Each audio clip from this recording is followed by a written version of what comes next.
What's up, everyone, and welcome back to the MMA Insight. Khamzat Chimaev breaks down his methods for takedowns. We're gonna work on takedowns today. I punch, move, out punch, never do takedowns. I do sometimes, but better to don't do that. These make mistakes, and they have more chance to counter, you know?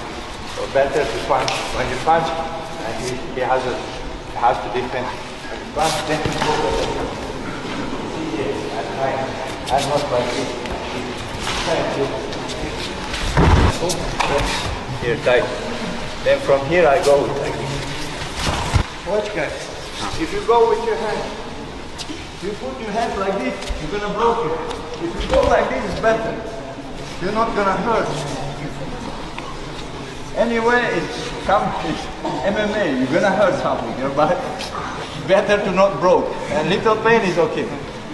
And before we continue, make sure to leave a like on the video to help support the channel. Darren Till visited his 11-year-old daughter in Brazil and posted the moment on his Instagram. The footage shows him surprising her, and you can see just how emotional and happy the reunion was. In the caption, he wrote, in 2013, I embarked on a journey to Brazil to train and make happen my dream of signing with the UFC. At the time, I didn't know 3 months into my travels there, I would be embarking on another journey alongside the current one. The journey being my now 11-year-old mini-me, Scarlett Isabella, till she has blossomed into one of the best kids around. I am so proud of her, and her mother deserves props for raising her as such a young, respectable girl. This journey here is a special one because we are finally getting my little mate her documents to travel soon enough back home with her dad, and we can't wait.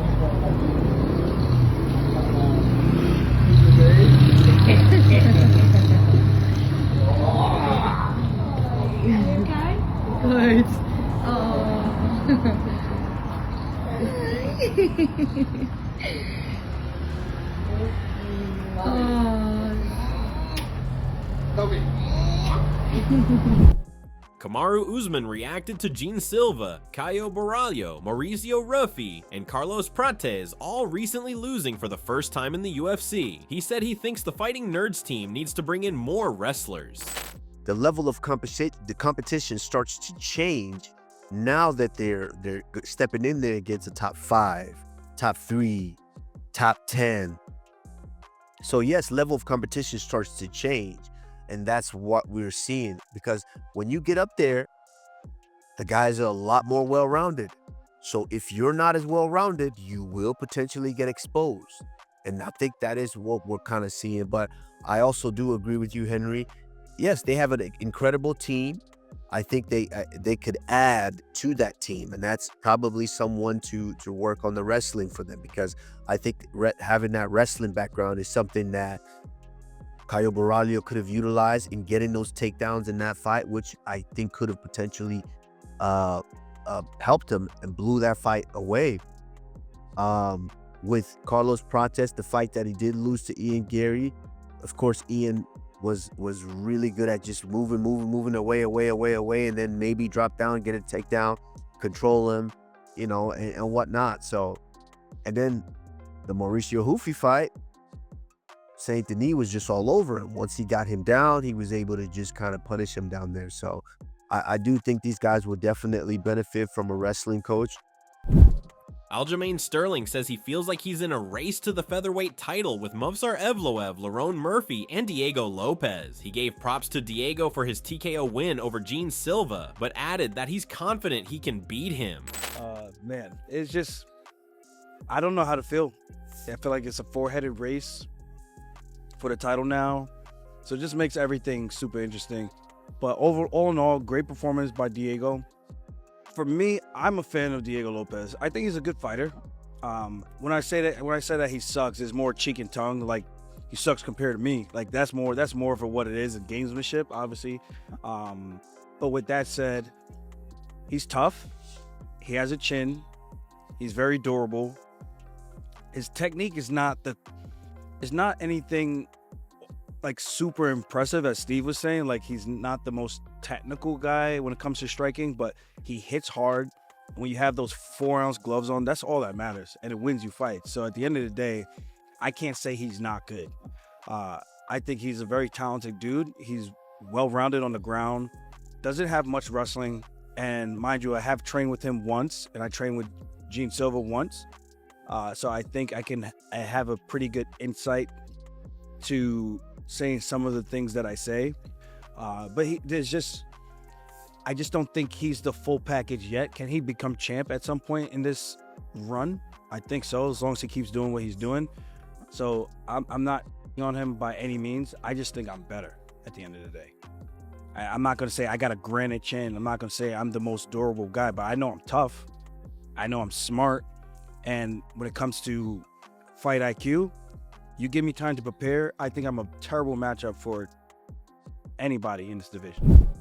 Conor McGregor has dropped out of the Irish presidential race. Just last week, he had announced he was officially running and even got public support from Elon Musk. But last night, McGregor said the system is stacked in favor of establishment-approved candidates. After talking with his family, he decided the timing wasn't right. Still, McGregor promised this won't be his last run and said his political journey is only just beginning. Robert Whittaker isn't holding back on Kelvin Gastelum after his fight with Dustin Stoltzfus. Gastelum missed weight by 5 pounds, but still came away with a unanimous decision win. But that's not all. Rob says he doesn't think short notice is any kind of excuse because Kelvin knew the circumstances when he took the fight. It gets worse though. Whittaker says he actually feels bad for Dustin Stoltzfus, who had to fight an opponent that came in heavier and had the advantage on fight night. Did he have any excuse? Was there an excuse? That it was a 4-week short notice fight. That seemingly what he said. Okay, so he took this fight on 4 weeks' notice. Correct. 4 weeks' notice for like heavier guys is hard to make a lot of weight. But he would have known that. Yeah. But then maybe he would have said that to the UFC. Maybe he told the UFC in advance, like, heads up. Probably won't make weight this time, you know what I mean? Yeah, well, and you look at the odds. Like, I think there's like really high odds of like guys that don't make weight. It's the dude that doesn't make weight that wins. Yeah, you know, it's just such a powerful thing to have in the fight. Now, yeah, I don't know. I would be hard pressed to make weight in 4 weeks. Sure. For at any time, like, even in camp. I probably could if I was like in camp and they just moved it to 4 weeks instead of 8, but yeah, it's, I don't know. It's yeah. Do you know what hurts me the most? I don't like it. I don't like it because there's a division for a reason. There's weight limits for a reason. If we're just gonna do whatever we want, then what are we doing? Right? Like, Kelvin knew this. Taking the fight in 4 weeks, he didn't have to take the fight in 4 weeks. Yeah, you know, he knew this. I feel bad for Dustin. Like, yeah. Daniel Cormier was also critical of Kelvin Gastelum for missing weight again, saying he almost didn't even interview him after the win. On his YouTube channel, DC said, "Guys, I've got to be honest with you, Kelvin Gastelum, I respect greatly because of what he has done in his career, but I've got to be honest, man, missing weight by that much, I don't know how to judge these performances. I've dealt with this twice now. I've watched him win over Daniel Rodriguez in Saudi Arabia after missing weight broke Rodriguez's win streak. I watched him at Noche UFC beat a guy in Dustin Stoltzfus, who, if you truly knew his story, all that he's dealing with, to go out there and fight a guy that's heavy, it's unfair, man. I don't know how to judge Gastelum. Honestly, it was so bad that we thought about not doing the interview because you should feel something negatively whenever you don't make the weight when you show up like that. I get it. He took the fight on 4 weeks' notice, but that's a month to get ready."